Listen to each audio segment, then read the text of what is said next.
अस्सलामुअलैकुम दोस्तों, फैसल अब्बासी आपकी खिदमत में हाज़िर है। आज के वीलॉग में मैं आपको कहानी सुनाऊंगा एक ऐसे शख्स की जो गुजरांवाला में पैदा हुआ और गुजरांवाला से होता होता वो बरतानिया में लॉर्ड बना और उसका ताल्लुक़ क्या है पाकिस्तान के साथ, वो पाकिस्तान के लिए क्या कर रहा है, इस पर मैं आपको एक मुफस्सल बात बताऊंगा और उसका नाम है LRS। ये आज के वीलॉग में बड़ी इम्पॉर्टेंट इन्फॉर्मेशन है जो आपके साथ में शेयर करने जा रहा हूँ। एक ख़बर वीलॉग के शुरू में ही आपको दे दूँ। पाकिस्तान तहरीक इंसाफ के साबिक़ रुकन कौमी असम्बली सदाकत अब्बासी PTI को खैरबाद कहने वाले हैं। बड़े बावसूख ज़राए से मालूम हुआ है और ये पता चला है मुझे सदाकत अब्बासी बहुत जल्द PTI को खैरबाद कह देंगे और उनका हल्का मरी का है। उन्होंने साबिक़ वज़ीर-ए-आज़म शाहिद खाकान अब्बासी को शिकस्त दी थी और सदाकत अब्बासी PTI में बहुत पुराने हैं। PTI जब से बनी है तो उस वक्त से वो नौजवान जो कारकुनान थे उस वक्त से हैं और अब वो भी PTI को खैरबाद कह देंगे। वजह क्या बनेगी? वजह वही है 9 मई के वाक़यात, और गाहे बगाहे ये 9 मई को जो कुछ हुआ इसका बोझ और भी बहुत से लोग अब उठाने वाले नहीं हैं। कहानी है जी उस्मान डार की। उस्मान डार साहब कल कामरान शाहिद साहब के साथ TV इंटरव्यू में आए और अचंभे की बात यह है कि ये डार साहब गए कामरान साहब के घर, उनके घर जाके उन्होंने इंटरव्यू दिया। कामरान साहब ने इंटरव्यू लिया, वो इंटरव्यू ऑन एयर हुआ। उस्मान डार साहब ने 9 मई के तमाम तर वाक़यात की ज़िम्मेदारी चेयरमैन PTI पे डाल दी।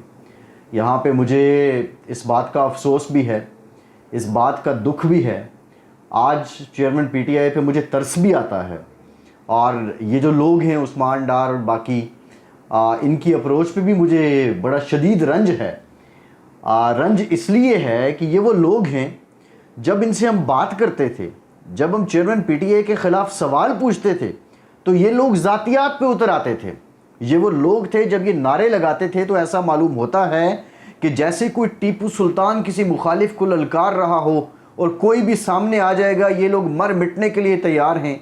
ये वो लोग थे जो ये जाहिर करवाते थे कि वो अपने कप्तान की खातिर एक दिन जी लेंगे, लेकिन अपनी जो गैरत है, अपनी जो पग है उसको नीचे नहीं आने देंगे। वो मरने मिटने के लिए तैयार थे। ये नारे थे। लगता यूँ था जब ये लोग निकलते थे तो ऐसे लगता था कि शायद ये सिकंदर आज़म हैं कि जो सारे सियासी महाज फतह कर लेंगे। जब ये लोग निकलते थे, जब ये लोग शोर डालते थे, जब ये लोग अपने औजार वस्तु सब कुछ साथ लेकर निकलते थे तो उससे ये लगता था कि ये लोग सिर्फ़ और सिर्फ इनकी ज़िंदगी का एक मकसद है और वो जिसको हकीकी आज़ादी की जंग करार देते थे क़िबला इमरान खान, कि उसको इन्होंने पूरा करना है। ये लोग जब निकलते थे, ये लोग जब बात करते थे, इन लोगों का जो अंदाज़ था ऐसे था कि इनसे ज़्यादा तो शायद डेडिकेशन किसी की नहीं है। यहाँ पे तो ये मिसालें दी जाने लगीं कि शायद एक कारकुन पीपल्स पार्टी का था जो मज़ामत की अलामत था, जिन्होंने मज़ामत की थी। उसके बाद अगर कोई मज़ामत का मीनारा हैं, मंबा हैं, दरिया हैं, समंदर हैं, तूफ़ान हैं, आंधी हैं, तो वो PTI के ये लोग हैं, जिनमें ये उस्मान डार भी थे। लेकिन अब जब 9 मई का वाक़या हुआ, उसके बाद रियासत ने अमलदारी शो की तो हमें वो कारकुन नज़र नहीं आए। मुझे याद है, मैं अक्सर वीलॉग में जिक्र कर चुका हूँ, रावलपिंडी में पीपल्स पार्टी का एक भुट्टो साहब का दीवाना था। छोटा सा उसका कद था और उसका नाम था सुल्तान महमूद काजी। सुल्तान महमूद काजी जिस होटल में भुट्टो साहब रहा करते थे, उस होटल में वो दरवाज़ा खोला करता था। वो वहाँ से दीवाना हुआ, पीपल्स पार्टी में शामिल हुआ, सारी ज़िंदगी पीपल्स पार्टी में गुजारी। ज़ियाउल हक के दौर में राजा बाज़ार में फवारा चौक से डिंगी खुई तक सुल्तान महमूद काजी को ड्रम में डालते थे मलेशिया वाले और उसको रीढ़ देते थे। और सिर्फ क्या था, उसको कहते थे कि जिए भुट्टो का नारा ना लगाओ।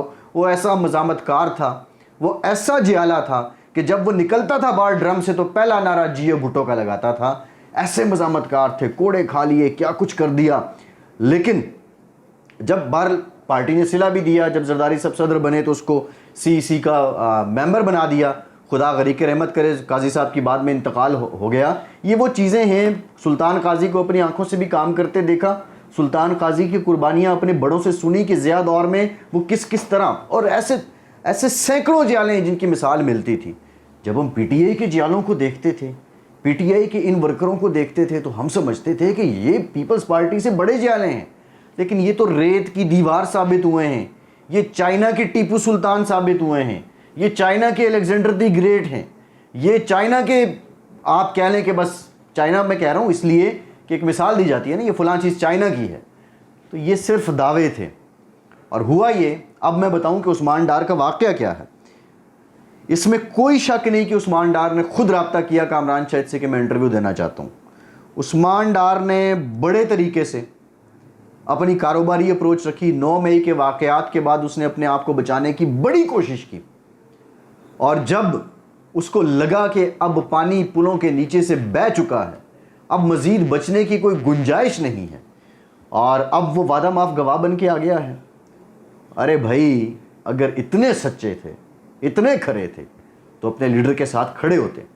9 मई के जो वाक़यात हैं उस पर अब जो उनकी स्टेटमेंट्स हैं, जिस तरह उन्होंने बातें की हैं कि इदारे में फूट डालने की कोशिश कब कब की गई, कब कब किस जलसे किस रैली का क्या मकसद था कि फ़लाँ की अपॉइंटमेंट हो या ना हो, तो ये जो हालात हैं, इन हालात को मद्देनज़र रखते हुए, इन सारे वाक़यात को देखते हुए, मैं तो ये कहूँगा कि ये जितने भी लोग हैं, ये कोई हकीकी तौर पे कारकुन नहीं थे, ये सारे अपने मफाद के लिए जुड़े हुए थे, और ना ही इनका लीडर कोई हकीकी आज़ादी की तरफ जाना चाह रहा था। उसका मकसद भी था कि किसी तरह मैं वापस आ जाऊं, मैं नहीं तो कुछ भी नहीं। बहरहाल अब आप आए, आपने इंटरव्यू दिया, अब मुझे उम्मीद है कि अदालत में कल जब ये केस चलता है तो आप गवाही भी देंगे। बहरहाल ये बात है, लेकिन शुरू में मैंने कहा था मैं आपको कहानी सुनाऊंगा एक ऐसे शख्स की जो गुजरांवाला में पैदा हुआ और बरतानिया में लॉर्ड बन गया, और उसका नाम है LRS। ये बड़ी अजीबोगरीब किस्म की शख्सियत है, लॉर्ड रमिंदर सिंह। और ये जो साहब हैं, इनके बारे में मैं अगर आपको बताऊं कि ये जो LRS साहब हैं, ये गुजरांवाला में पैदा हुए, और ये बड़े हामी थे यूनाइटेड हिंदुस्तान के, तकसीम के ख़िलाफ़ थे। तकसीम की मुखालिफत में इनके वालिद का भी इंतकाल हो गया, जिसके इनकी शख्सियत पे बड़े गहरे असर पड़े, और मुत्तहिदा हिंदुस्तान में ये रहना चाहते थे। पाकिस्तान और मुसलमानों के ख़िलाफ़ इनके अंदर पहले से एक बुग़्ज़ भी था। फिर उसके बाद ये चले गए बरतानिया में, हिंदुस्तानी, पहले हिंदुस्तान गए, फिर बरतानिया चले गए। लेकिन क्रेडिट इस शख्स का ये है, LRS का, कि ये शख्स जो है ये कामयाब तरीन ताजिर साबित हुआ बरतानिया के अंदर। ना सिर्फ ताजिर साबित हुआ, और करते करते इसने वहाँ पे जो हिंदू कम्युनिटी थी, था तो ये सिख, लेकिन हिंदू कम्युनिटी के लिए इसने इतना काम किया कि करते करते ये लॉर्ड बन गया। लॉर्ड रमिंदर सिंह रेंगड़ कहलाया जाने वाला ये शख्स नस्ल परस्त भी है, पाकिस्तानी कम्युनिटी के ख़िलाफ़ भी रहा, और हिंदुत्व नज़रिए का प्रचार भी करता है। इसकी मिसाल ये है कि BBC ने भारतीय वज़ीर-ए-आज़म नरेंद्र मोदी पे जब डॉक्यूमेंट्री दी, तो ये लॉर्ड रमिंदर सिंह रेंगड़ का जो जिक्र था, ये बड़ा नुमायाँ था उसमें। फिर इसके साथ साथ ये बरतानिया में होते हुए एक पूरा लॉबिस्ट है हिंदुत्व का, रॉ का, और आप समझ लें कि बज़ाहिर ये सिख है, लेकिन काम ये सारा उस एक्सट्रीम नज़रिए पे, बयानिए पे कर रहा है जो हिंदुत्व का है, और इसी वजह से सिख कम्युनिटी ने इसको डिसऑन किया है। इवन ये खालिस्तान जो मूवमेंट है उसके भी ख़िलाफ़ है, और सिख कम्युनिटी इसको ऑन नहीं करती, और इसके रवाबित हैं रॉ के साथ। रिसर्च एंड एनालिसिस जो उनका विंग है ना, रिसर्च, उसके साथ इसके रवाबित हैं। अब मामला ये है कि ये साहब जो हैं, कल मैंने बात की थी कि यहाँ पे जो आदिल राजा साहब हैं, भगोड़े यूट्यूबर साहब, आदिल राजा साहब जो बात कर रहे हैं रोहित शर्मा नामी इंडियन से, और वो उनको बता रहा है, do you know Lord Raminder Singh या लॉर्ड रेमी रेंजर, इस तरह की वो बात कर रहे हैं, तुम उससे रब्ता करो। पूरे का पूरा ये शख्स पाकिस्तान के ख़िलाफ़, पाकिस्तानी फ़ौज के ख़िलाफ़, ISI के ख़िलाफ़ बरतानिया में रह के काम करता रहा है, और पाकिस्तान का कट्टर मुखालिफ है। और आदिल राजा साहब को मशवरा दिया जाता है कि भाई आप इससे रब्ता करो। कल मैंने एक बात की थी, ये जो राब्ते हैं, ये बयानिया है, ये मुफ्त का नहीं है, इसके पीछे एक बहुत बड़ा स्टेक है। कोई अमेरिका में बैठ के कर रहा है, कोई बरतानिया में बैठ के कर रहा है, दो चार बुजुर्ग पाकिस्तान में भी हैं। ये पूरे का पूरा स्टेक है। बताने का या कहने का मकसद ये है कि ये जो LRS साहब हैं, इनकी आप तारीख देखें, इनका काम देखें। ये प्रो हिंदुत्वा हैं, एंटी पाकिस्तान हैं, एंटी सिख हैं, एंटी मुस्लिम हैं। लिबादा इन्होंने सिक्का ओढ़ा हुआ है।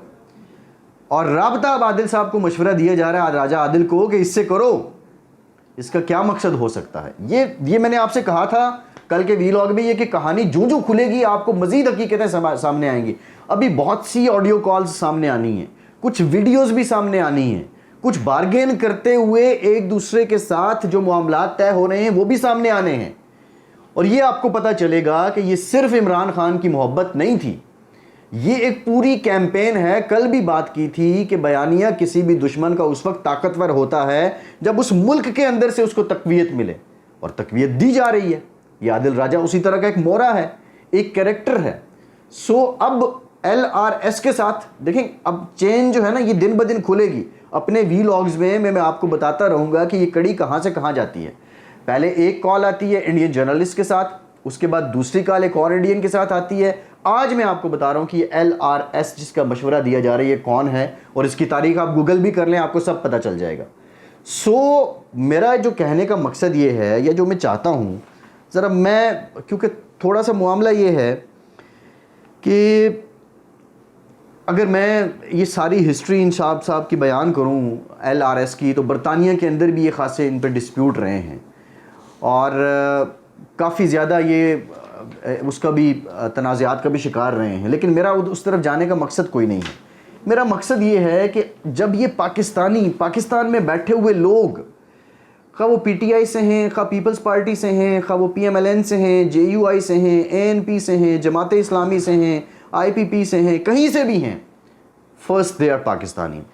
जब वो इस तरह की बातें सुनते हैं, जब आप माइक लगा के घर में बैठ के मुंह धोए बगैर आके कहते हैं अजीज़ा ने मन ये हो गया वो हो गया, तो उसके बाद जब आप लोगों का दिमाग साजी करते हैं, लोगों का जहन तो बदल जाता है, लेकिन उस जहन के पीछे क्या सोच कार फरमा है, मेरे दोस्तों आपको ये समझना होगा, इन हालात को देखना होगा, इनको परखना होगा कि ये LRS है, रोहित शर्मा है, अभी बहुत सी खातीन हैं जो राह के लिए काम करती हैं, उनके साथ रवाबित हैं, वो सारे सिलसिले निकलेंगे। ये लोग तो अपने पैसे बना रहे हैं, ये बाहर बैठ जाएंगे, असाइलम पे हैं, वीज़ा ले लेंगे, किसी और मुल्क चले जाएंगे। लेकिन आज वो बच्चे, मेरा सवाल है कि 9 मई के वाक़यात में जिनको उभारा गया, जिनकी जहन साजी की गई, उन्होंने हमले किए, वो तो सज़ा भुगत रहे हैं। आज तो ना आदिल राजा बचाने को आ रहा है, ना LRS बचाने को आ रहा है। सो कहने और बताने का मकसद ये है कि किसी की बात पे भी इंफॉर्मेशन का इन्फ्लक्स इतना ज़्यादा है, मैं जो बात करूं मेरी बात पे भी बिना तहकीक आप अमल ना करें। लेकिन ये जो कहानी है, ये कहानी मज़ीद अनफोल्ड होगी और मैं आपके सामने रखता रहूँगा कि ये सिलसिला क्या है। लेकिन आपसे गुजारिश ये है कि किसी बात पे अमल करने से पहले या उसको आगे पहुँचाने से पहले थोड़ी सी जानकारी कर लिया करें, पूछगछ कर लिया करें। फैसल अब्बासी को इजाज़त दीजिए।